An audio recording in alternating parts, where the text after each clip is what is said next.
세상을 바꾸는 힘. 최영일의 YTN 뉴스 정면 승부.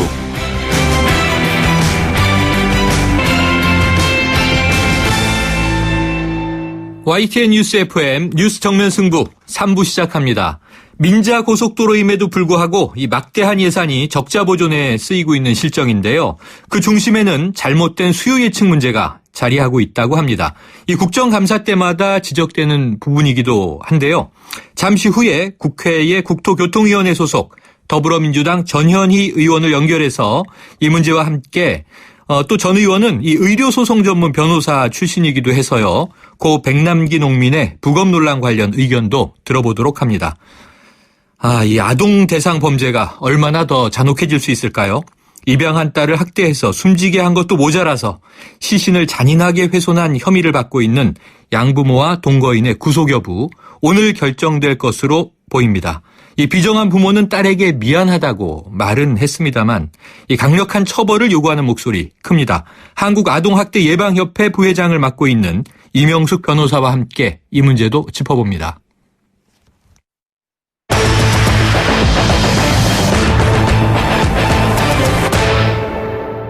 네, 이 더불어민주당 전현희 의원을 연결해서 잘못된 수요 예측에 따른 민자고속도로 예산 지원 문제 그리고 이 백남기 농민 부검 관련 쟁점되는 사안들 함께 질문해 보겠습니다. 자, 전 의원님 나와 계시죠?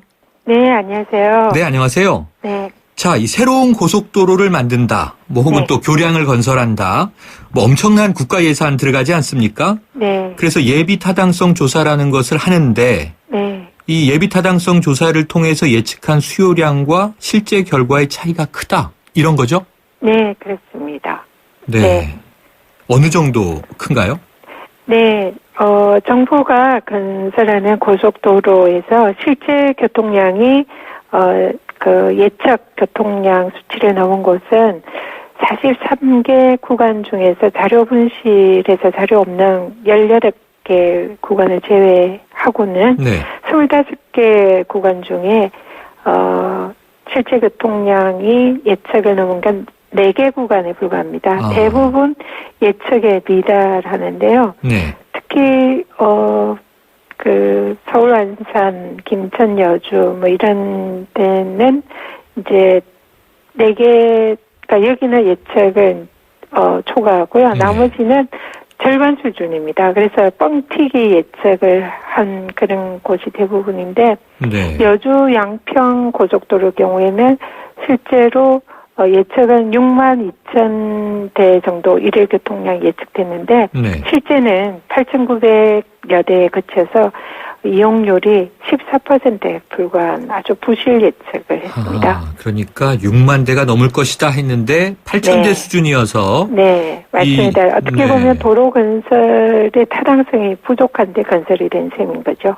네, 이게 그러니까 고속도로만의 문제도 아니고요. 네. 또 일반 민자 도로들도 있잖아요. 네. 그럼 청사진은 장밋빛으로 꼭 필요한 도로입니다, 이렇게 이야기하고 건설은 하는데, 네. 말씀하신 대로 이 결과는 애물단지로 전락하는 사례. 자, 네. 너무 많게 느껴집니다. 이 민자 도로는 어떤가요? 민자 고속도로의 경우에는 더 심각합니다. 사실 민자 고속도로의 경우에는 이용자들이 통행료 부담이 일반 재정 고속도로보다 훨씬 높잖아요. 네. 근데 이 경우에 그 통행료 부담이 높음에도 불구하고 이 사실상 이 정부가 여기에 대해서 재정을 많이 보전을 해주는데요.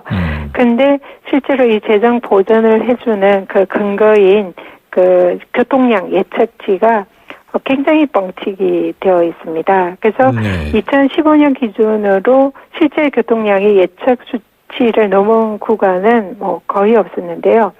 민자 고속도로 중에서 예측 수치를 가장 근접해서 이 평가가 된 구간이 평택시형 구간으로 약 91.9% 이용률을 기록을 했습니다. 근데 대부분은 그보다 훨씬 못 미치는 절반 이하 수준인데 실제로 부산 울산 구간의 경우에도 하루에 5만 8천여 대를 예측치로 제시를 했는데 실제 이용은 3만 2천여 대로 약 55% 정도. 절반 정도군요. 네, 되어 있습니다. 자, 그럼 의원님 도대체 어떻게 예측을 하기에 이렇게 오차가 크게 나타나는 건가요? 제가 이번에 이제 살펴보니까 이 예측치라는 게 이 민간업체에서 제시를 해서 이게 이제 기재부의 KDI에 여기에 대해서 이제 검증하는 그런 예비 타당성 조사를 하는 이런 이제 시스템입니다. 근데 네. 이 예측치에 대해서 사실상 정부가 정확하게 검증을 못한 셈이고요.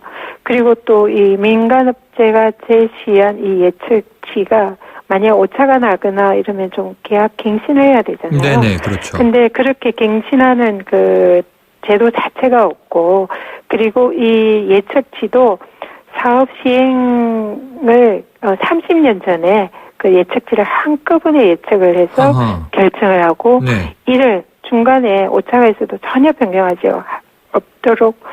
수 없도록 계약이 체결이 되어 있습니다. 30년치를 그래서 예측한다고요? 먼 미래에 어떻게 교통량이 될 거다 이렇게 네. 예측을 하니까 사실상 불확실할 수밖에 네네. 없는 그런 거죠. 오히려 틀리는 게 당연하다 이런 생각이 드는데요. 네. 지금 뭐 3년, 5년 후도 예측이 어려운데 30년을 예측한다.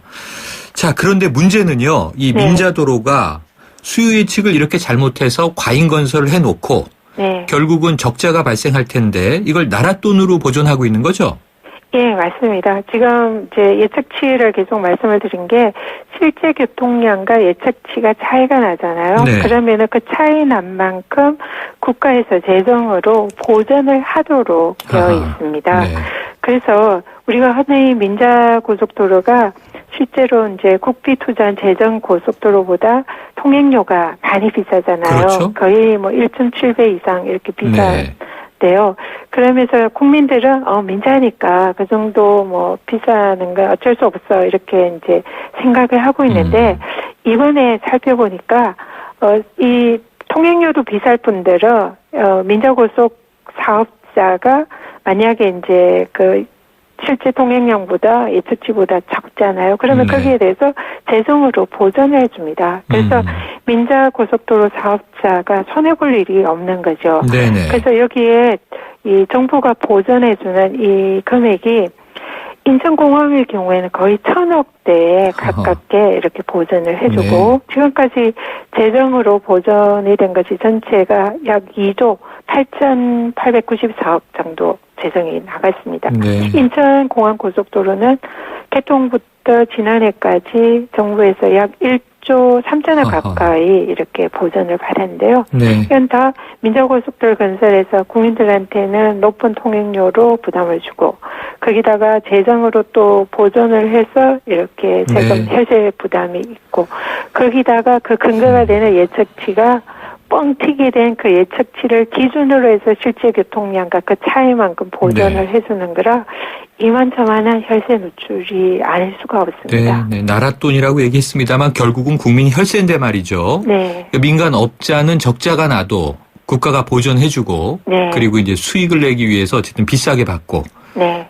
이거 좀 대책이 필요해 보이는데요. 네. 그래서 이걸 좀 면밀히 네. 앞으로 대책을 세우기를 강력히 촉구를 할 예정입니다. 네. 자, 오늘부터 국감이 정상화됐는데요. 네. 다른 좀 이 뜨거운 쟁점 하나 여쭤볼게요. 네. 왜냐하면 전 의원님께서 의사 출신이시잖아요. 네. 그리고- 치과의사 출신입니다. 네. 그리고 또 의료 전문 변호사를 하셨잖아요. 네. 그리고 지금 국회의원이 되셨는데 네. 지금 이 고 백남기 농민의 부검 문제가 지금 네. 연일 시끄럽습니다. 네. 자, 부검이 필요한가요? 아닌가요? 어떻게 보세요? 네, 지금 현재 그 검찰과 경찰에서는 이 고 백남기 선생님의 사인을 밝히기 위해서 부검을 하겠다는 것인데요. 네. 실제로 이제 제가 의료사고 소송을 많이 수행을 했습니다. 네. 근데 이런 소송을 할 경우에도 사실상 부검을 하지 않은 이런 사인 규명을 하는 그런 이제 사례가 굉장히 많은데요. 네. 부검을 하지 않아도 진료 기록이나 또 사건 경위나 다른 증거들을 종합해서 사망 원인에 대한 판단을 할 수가 있습니다. 네. 충분히. 그래서 지금 이 사안에서는 유족들이 돌아가신 분의 시신을 더 이상 훼손하고 싶지 않다. 그런 이제 의사신데요. 그 의사는 존중해야 되고 굳이 유족들이 원하지 않는다면 네. 부검을 하지 않아도 다른 방법으로 충분히 사인을 밝힐 수 있다고 생각을 합니다. 네. 그리고 또요, 요 며칠째 사인을 병사라고 명기한 서울대병원의 사망진단서가 논란이지 않습니까? 네. 그런데 지금 이제 뭐 특별위원회까지 열었는데, 네. 자, 사망진단서에는 문제가 없고 의료진의 외압도 없었다. 네. 그런데 위원장은 나 같으면 외인사라고 했을 것이다. 이렇게 또 이야기를 해서 논란이에요. 네. 어떻게 보십니까? 네. 언론 보도를 이렇게 보면 이윤성 서울대 이 백남기 농민 사망 관련 특위위원장이 일단 지금 현재 발행된 사망진단서가 의협의 지침에 어긋난다고 네. 그렇게 밝히고 있습니다. 그리고 위원장 개인 소신으로는 외인사다 이렇게 생각을 하고 있다고 하고요. 그리고 또 문제는 특위위원들이 전원이 이 병사가 아니라 외인사로 판단을 네. 하고 있습니다. 그래서 의협 지침이나 서울대병원 내부 지침에도 어긋나는 지금 사망진단서가 발부된 셈이고요. 네. 그리고 의사 출신인 지금 현재 건강보험공단 이사장이나 또 심평원 원장의 경우에도 네. 언론 인터뷰에서 모두 외인사가 맞다고 이렇게 어허. 하고 있거든요. 네. 그렇기 때문에 이 사안의 경우에는 지금 대부분 외인사가 맞다고 하고 관련 기록이나 또 사고 발생 경위를 보면은 충분히 외인사로 판단을 할 수가 있기 때문에 이 경우는 소송으로 가면은 저는 외인사로 판단할 가능성이 매우 높다 이렇게 생각을 합니다. 그래서 물론 제 담당 주치의나 담당 의사가 이 부분에 대해서 나름의 판단을 해서 병사라고 네.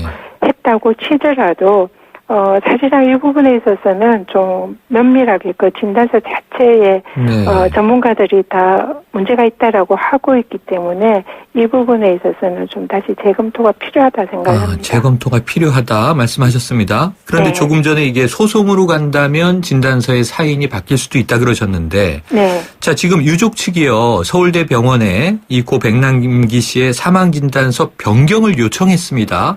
네. 근데 말씀하신 대로 이게 소송까지 해야 되는 건가요?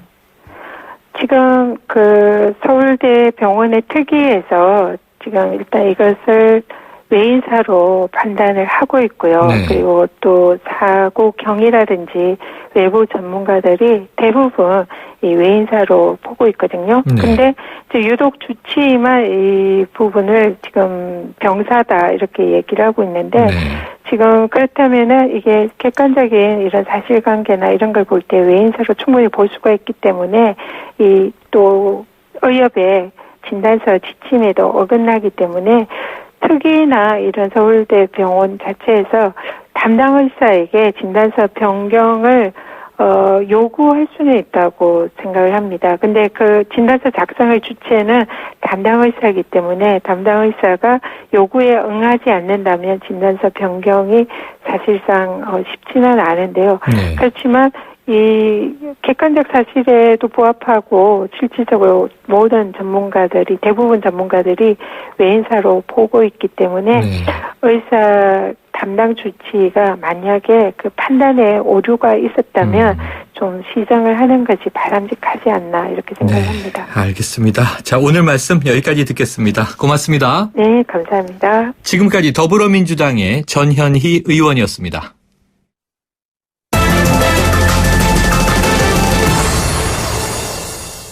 또다시 끔찍한 아동학대 사건이 일어났습니다. 양부모가 입양한 6살 딸을 학대해서 숨지게 한 사건인데요. 이 숨지기 전날 딸의 몸에 투명 테이프를 묶은 뒤에 17시간을 방치했다고 밝혀져서 큰 충격을 주고 있습니다. 이 아동학대가 불러온 참극에 대해서 한국아동학대 예방협회의 부회장을 맡고 있는 이명숙 변호사 연결해서 이야기 나눠봅니다.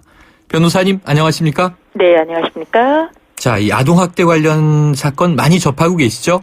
네. 이번 사건은 어떻게 보고 계십니까? 너무 마음이 아프죠. 네. 이 성인으로서 자기 자식으로 받아들여서 키우겠다고 했던 양부모인 사람이 게다가 이 승인인 사람이 이렇게 끔찍한 범죄를 저지를 수 있을까? 아이를 그렇게 학대했던 것도 끔찍한데 시신을 훼손하는 방법까지 정말 네. 너무 심하다. 언제까지 우리 아이들이 이렇게 학대받으면서 죽어가야 하나 하는 생각에 매우 마음이 아픕니다. 네. 그런데요, 변호사님. 이 경찰이 처음에는 이 양부모에게 살인 혐의 적용을 검토했다고 보도가 됐었는데요. 네. 구속영장 청구 직전에 아동 학대 치사로 죄명이 바뀌었어요. 네, 네. 이 대목은 어떻게 보십니까? 법원이나 수사기관, 경찰, 검찰이 아동학대 사건에 대해서 너무 소극적으로 취급하고 있다라는 생각이 듭니다. 네. 이 아이의 경우에는 당연히 살인으로 의율되어 마땅하다고 생각을 합니다. 왜냐하면은 온몸을 투명 테이프로 묶어서 17시간 동안 물 한 모금 안 주고 방치해뒀고요, 혼자서.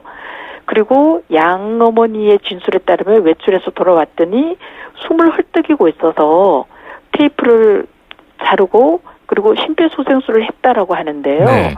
만약에 친부모였다면 누군가 바깥에서 와서 자기 아이를 온몸을 비닐 테이프로 묶어서 숨을 헐떡이고 있다라고 하면 바로 119에 신고를 하거나 병원으로 데리고 갔을 겁니다. 네. 그런 조치를 취하지 않은 것만 보더라도 이 죽어도 좋다라는 생각에서 범죄를 은폐시키기 위해서 아이를 방치한 것이기 때문에요. 이는 미필적 고의에 의한 살인으로 볼 수 있는 것이거든요. 네. 그렇지만 우리 법원이 울산 계모 사건 이후에 아이들이 부모에 의해서 사망에 나가더라도 살인죄를 인정해 준 거는 2건밖에 없고요. 다들 아동학대 치사나 상해치사, 폭행치사로만 인정을 했기 때문에 살인으로 기소해도 또다시 인정은 안 될 거다라는 생각에서 검찰이 그냥 아주 가볍게 그냥 아동학대 치사로 영장 청구를 한 것 같습니다. 소극적이라는 말씀이 이해가 좀 되는군요. 예, 그렇지만 이렇게 아이들이 죽어가는 경우에는 당연히 죽어도 좋다라는 생각이 있다면 미필적 고의로 봐야지 되는 거고요. 네. 그렇다면 아동학대 치사가 아니라 적극적으로 살인죄로 의율하는 그런 적극적인 태도가 필요합니다. 네, 변호사님 이 살인죄의 경우하고요. 아동학대 치사죄 이 경우하고 형량이 차이가 납니까? 형량에 큰 차이는 안 납니다. 네. 살인은 사형, 무기 5년 이상 징역형이고요. 네. 아동학대 치사는 사형이 불가능하고 무기 또는 5년 이상 징역형입니다. 하지만 일반적으로 살인으로 의율하면 형량이 훨씬 더 높아지고요. 아동학대 치사는 그야말로 과실범이기 때문에 고의범이 아니기 때문에 훨씬 형량이 낮아지죠. 네, 그렇다면은 이 궁금한 대목이 살인 혐의를 적용하는 경우 그리고 아동학대 치사를 적용하는 경우 그 기준이 좀 어떤가요? 불분명합니까? 살인죄는 아직까지 우리 수사기관도 그렇고 법원도 그렇고 정말 죽일 유사로, 죽일 고의로, 살해의 고의로 한 경우에만 아주 좁게 살인죄를 인정해주고 있고요. 고의성 여부가 있군요. 그렇죠. 네. 우리 울산 아동학대 사건이 대표적인 경우인데요. 내가 이렇게 아이를 때리다가는 아니면 아이를 이렇게 비닐 테이프로, 투명 테이프로 17시간이나 묶어두고 아무것도 안 주고 그러면 죽을 수도 있겠다. 아니면 그래도 뭐 죽어도 할 수 없지 뭐 죽어도 괜찮아 라고 하는 정도가 되면은 살인죄로 의율에 마땅하거든요. 근데 우리나라는 외국은 이 경우 뭐 제로는 여지없이 살인죄로 기소했을 겁니다. 영장 청구했을 거고요. 그럼에도 불구하고 우리는 설마 죽이려고까지야 생각했겠어라는 생각에서 아동학대 치사죄를 적용한 거죠. 네, 변호사님 이 또 살인의 고의성 여부와 더불어서요. 이 정말 3년을 기른 입양한 딸아이의 이 죽음 이후에 시신 훼손의 이 참혹성이 참 충격적인데요. 네. 이런 대목도 그러면은 양형에 이 고려가 됩니까? 그렇죠. 참작이 되죠. 네. 특히 이거는 사체 손괴라든가 유기 아니면은 증거인멸 이런 것들과도 연결이 되기 때문에 형량은 더 높아지는 거죠. 그리고 이 여아가 보니까 3년 동안 이렇게 멍이 들었다거나 맞았거나 아니면 우는 소리가 들렸다는 이런 이웃들의 증언도 나오던데요. 이런 것들로 인해서 이전에 아동학대한 점도 인정이 된다면 형량은 또 높아질 수 있겠죠. 네. 자, 또 우려되는 부분이 있습니다. 우리 사회 한쪽에서는요. 이 아이들을 많이 입양해야 한다라고 또 이 캠페인을 벌이고 있는데요. 이런 사건이 자꾸 벌어지다 보니까 입양 가정에 대해서 좀 부정적인 시각이 우려됩니다. 어떻게 보세요? 입양을 하는 경우에 오히려 일반 가정보다 아동학대가 더 낮을 수도 있습니다. 네. 우리 요즘 드러나는 아동학대 사건의 82% 내지 83%가 가정 내에서 친부모에 의해서 일어나거든요. 네네. 하지만 정말 아이가 없어서 아니면 아이를 더 데리고 입양을 해서 키우기를 원하는 그 부모들의 경우에는 가정법원의 엄격한 심사를 거치는 거고요. 네. 그렇게 가정법원의 허가를 거쳐서 입양을 하기 때문에 아이에 대해서 관심이 더 많고 정말 헌신적으로 키우는 부모들이 많거든요. 네. 간혹 인터넷을 통하거나 불법적인 방법으로 하는 편법으로 입양을 해서 보험을 많이 들었거나 함부로 학대하거나 네. 뭐 아동 수당을 받으려고 하거나 이런 경우에는 학대하는 케이스들이 있지만 확실한 통계는 없지만 네. 입양하는 경우는 상대적으로 적다고 보여집니다. 네, 정말 아이들을 사랑하는 이 또 수많은 양부모들 가슴에 멍드는 일이 없어야 할 것 같은데요. 자, 그런데 이번 사건의 경우를 보니까 이 주변 사람들의 무관심도 좀 문제로 여겨집니다. 이 어린이집은 이 이딴 무단결석을 해도 가정 방문을 하질 않았고요. 네. 또 이웃 주민들은 이 사건 이후에는 혼내는 소리를 자주 들었다.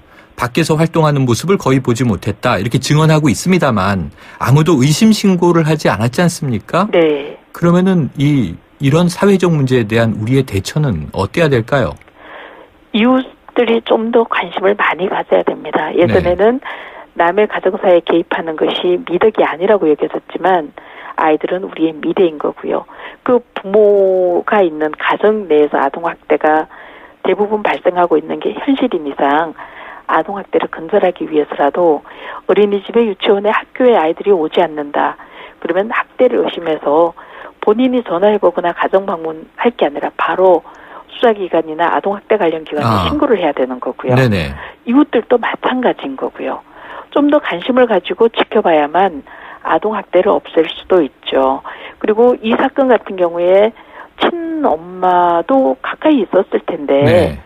왜 이렇게 어린이집에 오랫동안 나가지 않고 아이가 주변에서는 이웃들은 우는 소리도 들리고 먹는 것도 봤다고 하는데 네. 친엄마는 보지 못했는지 아예 입양시켜놓고 나 몰라라 했던 건 아닌지 라는 생각이 들어서 많이 안타깝거든요. 네. 그래서 너나 없이 신고 의무자와 상관없이 누구든지 정말 우리 아이들이 건강하게 자라는지 학대받지 않는지 열심히 좀 관심 있게 애정을 가지고 지켜보고 뭔가 이상하다 싶으면 적극적으로 신고하고 그 집안에 관심을 갖고 대화를 나누고 아이와도 이야기해보고 하는 자세가 필요합니다. 네. 한 가지만 좀 확인드리면요. 최근에 이 아동학대 때문에 의무교육과정에 있는 학생 중에 이 장기결석자는 전수조사 하지 않았습니까? 네. 그럼 어린이집의 경우는 이 의무화되어 있지 않나요?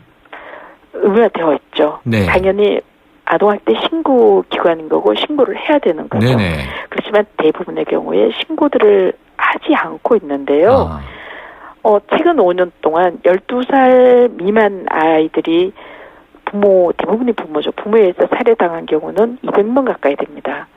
하지만 어린이집에서의 학대는 3%도 안 돼요. 전체 네네. 아동학대 사건 중에. 네. 대부분이 가정 내에서 아동학대가 발생하고 극단적인 아동학대가 살해당하는 모습으로 나타나기 때문에 어느 날 갑자기 살해당하는 모습으로 나타나질 않거든요. 작은 학대들이 모여서 그게 계속 상습적으로 되풀이되면서 아이들이 살해당하고 시신 유기당하고 훼손당하고 이런 일이 있기 때문에 어린이집이건 유치원이건 학교건 이웃이건 아이들에 대해서 좀 더 이웃에 대해서 좀 더 많이 관심을 가졌으면 합니다. 알겠습니다. 오늘 말씀 여기까지 듣겠습니다. 고맙습니다. 네, 감사합니다. 지금까지 한국아동학대예방협회 부회장 이명숙 변호사였습니다.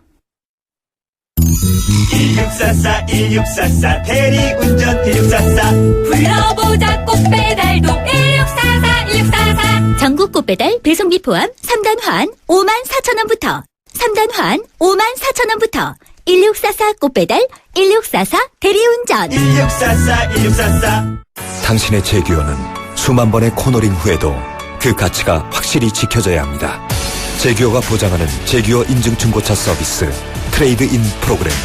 보유하신 제규어를 최상의 조건으로 팔고 신차 구입 시 특별 혜택까지 누리시기 바랍니다. 제기어 공식인증 중고차 전시장에서 만나보세요. 3부는 여기까지고요. 4부로 이어갑니다.